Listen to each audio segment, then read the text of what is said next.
Bonjour tout le monde, bienvenue à cette première édition d'un Café avec Xavier de l'année 2026. Comme à l'habitude, on ne change pas la formule, quelques décisions qui ont été prises durant le mois de janvier. Et je vais en profiter aussi pour répondre à une question qui a été envoyée par les gens du public dans les derniers jours. Donc, on commence tout de suite. Je vous fais une ouverture, comme ça, peut-être que ça va vous donner le goût de l'écouter en entier. Sinon, ben, si les sujets ne vous intéressent pas, vous passerez au suivant, mais vous allez manquer la question du public. Aujourd'hui, ce que je veux vous entretenir, c'est l'adoption de la tarification des différents services municipaux pour l'année 2026, comme on fait à chaque année, la tarification aussi des taux de taxation. Donc, 2 points importants qui est une espèce de geste de routine qu'on fait à chaque début d'année. Ensuite, je veux vous parler d'un règlement d'emprunt aussi qu'on fait parce qu'on veut refaire la rue aux Maires. Ça fait plusieurs années que nous en parlons. Donc, la rue aux Maires, elle est perpendiculaire à montée Saint-Nicolas. Je vais vous parler un peu de la restructuration organisationnelle que nous allons proposer en 2026. C'est souvent, en début de mandat, c'est souvent un moment où on réfléchit à comment on veut enligner le prochain mandat. Évidemment, la restructuration organisationnelle, c'est un élément clé de ça. Approbation de nouvelles structures salariales au recueil des conditions de travail des employés cadres. Donc, on a finalement conclu un exercice d'équité interne. Ça a des conséquences positives pour la plupart, mais sinon, c'est une autre façon de revoir la rémunération des employés cadres. Prochain point, dépôt du rapport des permis pour l'année 2025, donc un comparable avec 2025 et 2024. Donc, c'est l'équivalent d'un rapport annuel.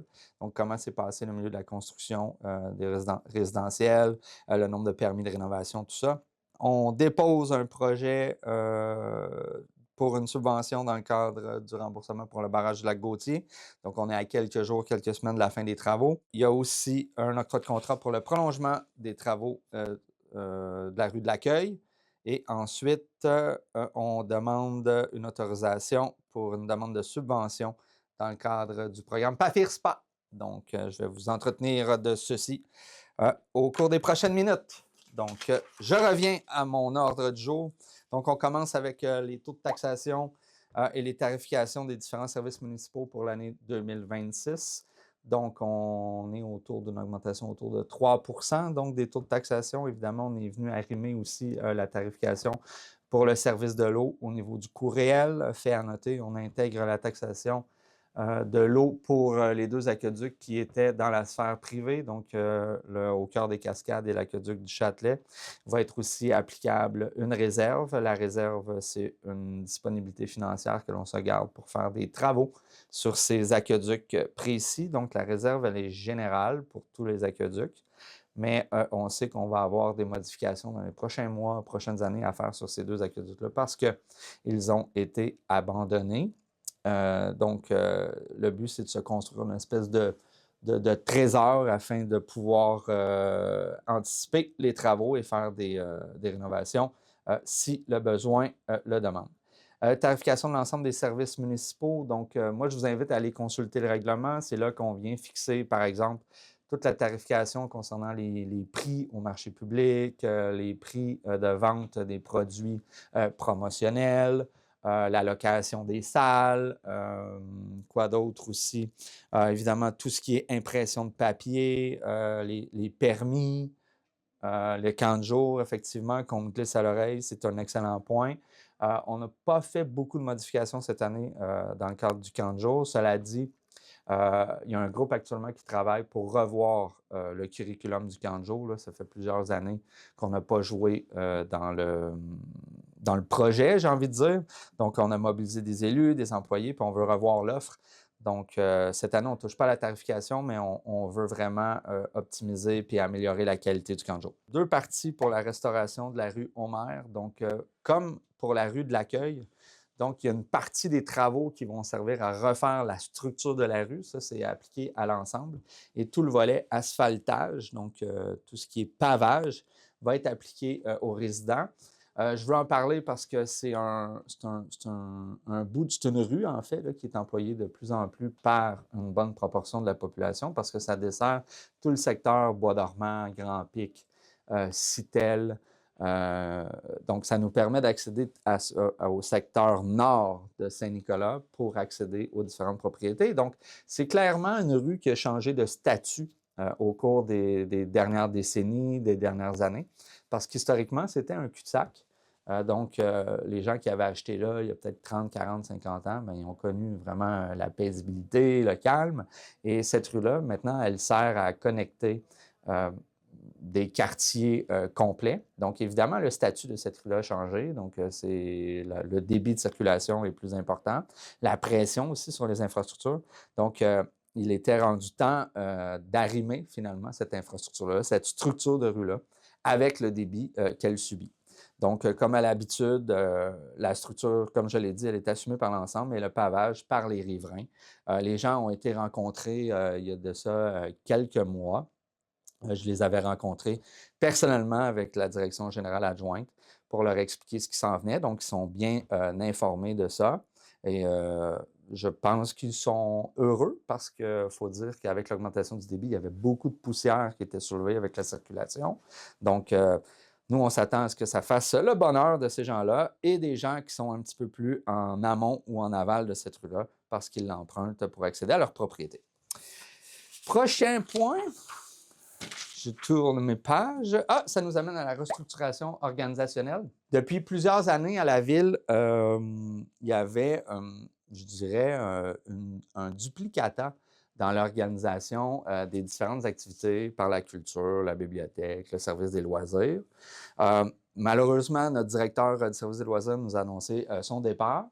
Donc, on en profite pour faire une restructuration organisationnelle. Donc, on va confier la direction loisirs, bibliothèque, culture à une seule entité et elle va être appuyée par des coordonnateurs de projet. Donc, ce qu'on veut faire, c'est vraiment avoir un regard unique sur la planification événementielle de la ville pour s'assurer qu'il n'y ait pas de conflit d'horaire puis qu'il y ait une offre qui est vraiment complémentaire à l'intérieur des trois services. Ces trois services-là, bien, ils offrent des services d'activité, de loisirs, culturels à une population qui désire en profiter. Donc, on trouvait ça, et il est arrivé des choses il est arrivé des événements dans le passé où il y avait souvent des activités qui se croisaient ou qui étaient planifiées la même journée. Donc, ça faisait une compétition inutile dans la fréquentation des événements à l'interne. Donc, nous, on veut arrimer une meilleure coordination. Donc, on profite finalement de cette opportunité-là pour mieux restructurer les choses. Évidemment, on vient faire aussi quelques modifications dans certains services, mais c'est assez mineur quant aux services offerts à la population.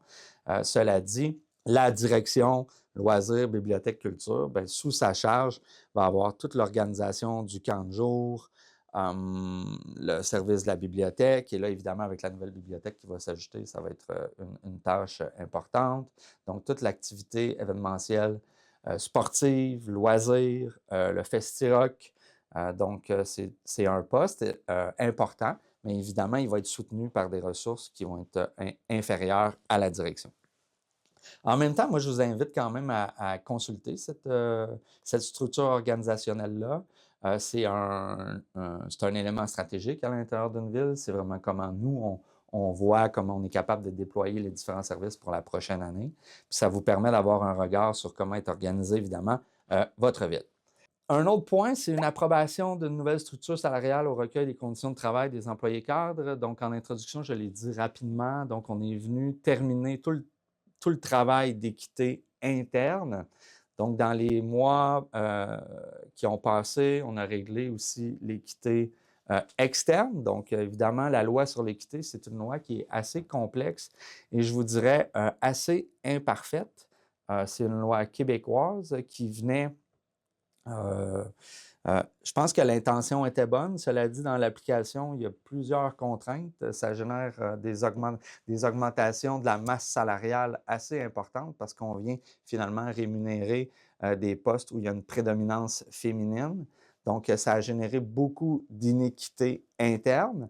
Donc, on s'était engagé, après avoir fait l'équité externe, à régler l'équité interne. Donc, c'est évaluer les postes à l'intérieur de l'organisation en fonction de différents critères. Donc, il y a un comité qui avait été établi au cours des derniers mois pour travailler sur ces questions.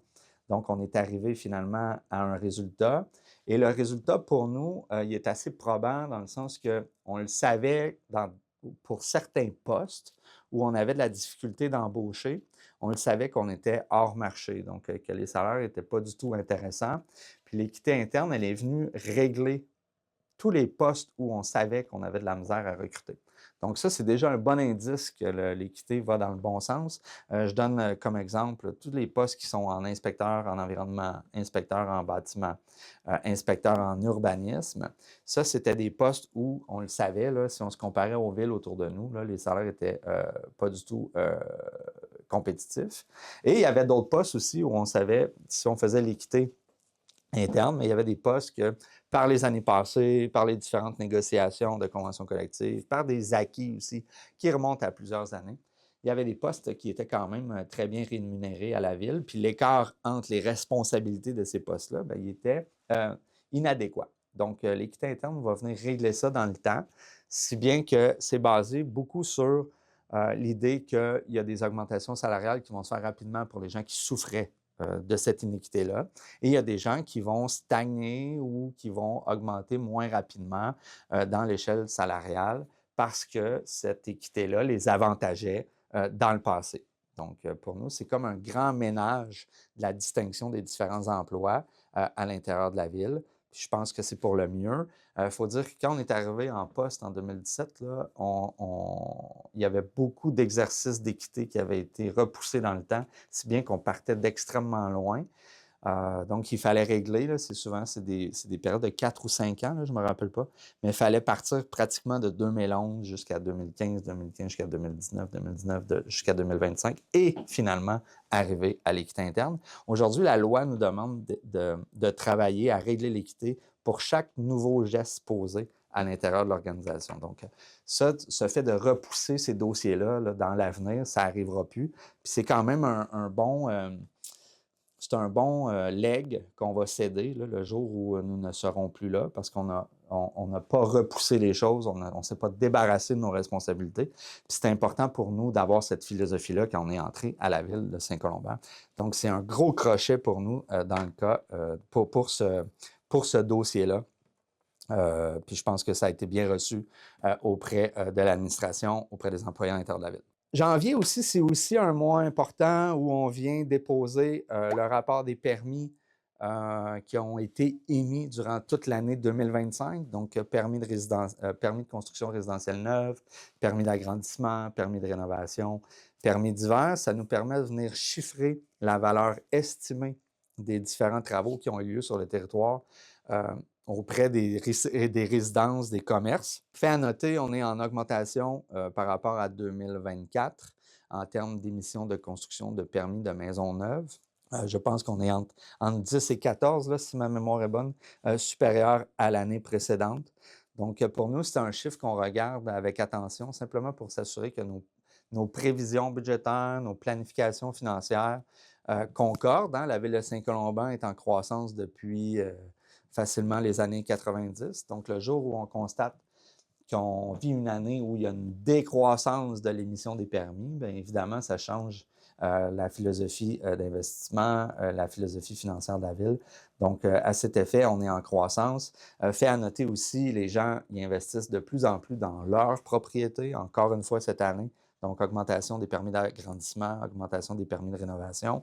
Ça, moi, c'est un indice assez porteur parce que les gens prennent soin souvent de leur investissement financier le plus important. Donc, au lieu de le laisser aller, on investit. Puis ça, pour moi, ça témoigne d'une santé financière à la fois de la ville, mais de la population qui y réside. Alors, on fait une demande de subvention, d'aide financière dans le cadre du programme PAFMAN. Le programme PAFMAN, c'est le programme qui finance vraiment la construction des barrages municipaux sur le territoire. Donc, comme je l'ai dit en intro, nous sommes à quelques jours, quelques semaines de la finition des travaux pour le barrage du lac Gauthier. Fait à noter, le gouvernement du Québec vient tout juste d'augmenter le seuil maximal de remboursement. Donc, historiquement, il était à 500 000 maximum ou 50 de la facture. Le gouvernement vient d'augmenter le seuil à 800 000, donc c'est un gain extrêmement important pour la région de la Abitibi, Laurentides, la Lanaudière, Mauricie, qui sont des territoires, Outaouais aussi, qui sont des territoires très propices aux barrages municipaux parce que dans les années souvent 30, 40, 50, il y a eu une multiplication des barrages qui ont créé plusieurs lacs artificiels sur le territoire qui ont servi à alimenter vraiment la culture récréo-touristique de ces régions-là. Donc, évidemment, il y avait un déficit euh, auprès du gouvernement du Québec, donc il y a de plus en plus de barrages qui doivent être refaits. Puis, vous le savez probablement, là, mais au cours des dernières années, pardon, il y a eu une augmentation des budgets, une augmentation des coûts de réfection de ces barrages-là. Donc, on avait fait pression auprès du gouvernement à l'intérieur de l'Union des municipalités du Québec, la Fédération québécoise des municipalités, de manière personnelle aussi auprès de notre député.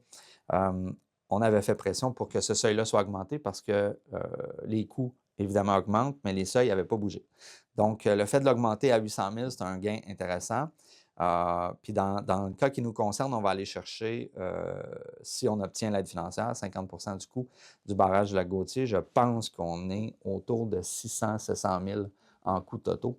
Donc ça, c'est un gain pour les résidents qui habitent autour du lac Gauthier qui pourraient voir leur facture diminuer de près de 50 Ensuite, on octroie le contrat pour le travaux de prolongement de la rue de l'Accueil. Donc, les prix sont rentrés la semaine dernière. On a octroyé le contrat hier en Assemblée municipale. Donc, on est très, très, très content du prix que nous avons reçu. Donc, les travaux devraient débuter au cours des prochaines semaines, prochains mois. Je le répète, c'est un axe extrêmement stratégique pour nous. Ça va permettre de développer le transport actif sur une infrastructure qui est parallèle à la Côte-Saint-Paul, donc et qui va relier beaucoup de rues entre elles, en plus de créer un lien facile auprès du centre-ville.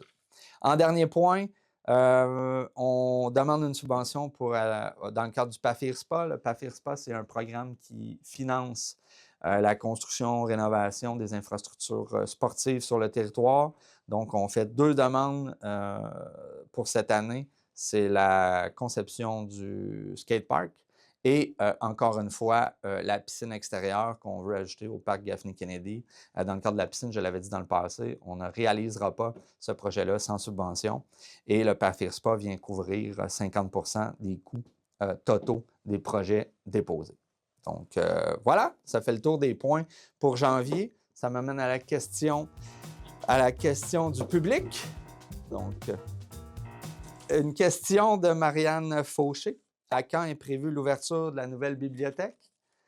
C'est une question qui est évidemment difficile à répondre dans le sens que je n'ai pas la date prévue parce que, comme vous l'avez peut-être constaté, nous en sommes qu'aux fondations. Donc, ça a été coulé. Le chantier est fermé pour la période hivernale. Donc, l'idée, c'est de reprendre aussitôt que les conditions météorologiques vont le permettre au printemps. Nous, ce qui est prévu en théorie, c'est une ouverture en automne 2026. Et ça, c'est si tout va bien, évidemment. Donc, automne, début hiver, je vais me donner une petite marge ici. Mais en même temps, évidemment, ce qu'on a fait toutefois, c'est que nous, on a affecté nos ressources à temps plein sur le chantier afin de surveiller tout ce qui se passe. Donc, s'il y a des délais, s'il y a des problématiques au niveau des fournisseurs, si les différents corps de métier sur le projet respectent bien leurs engagements, leurs échéanciers. Donc, la Ville, on a mis tout en œuvre pour surveiller adéquatement le chantier de construction qui touche la bibliothèque. Donc, après ça, si jamais il y a des délais, nous, ce qu'on reçoit, ce sont des rapports. Puis, si ça se justifie, bien, ça peut s'expliquer. Et sinon, notre travail, ça va être de mettre la pression sur les architectes, sur l'entrepreneur général, pour que, dans le meilleur des mondes, l'échéancier qui a été suggéré lorsqu'on a octroyé le contrat soit respecté. Donc, je le répète, ce qui est prévu fin automne, début hiver 2026. Quand je dis début hiver, on est plus en décembre qu'en janvier, évidemment. Mais on a tout mis en œuvre pour que cet échéancier soit respecté. Et on souhaite évidemment la collaboration des différents corps de métier, des entrepreneurs et de la firme d'architectes sur le chantier. Merci beaucoup. Ça fait le tour. On se retrouve en février pour la prochaine édition du Café avec Xavier. Bonne journée.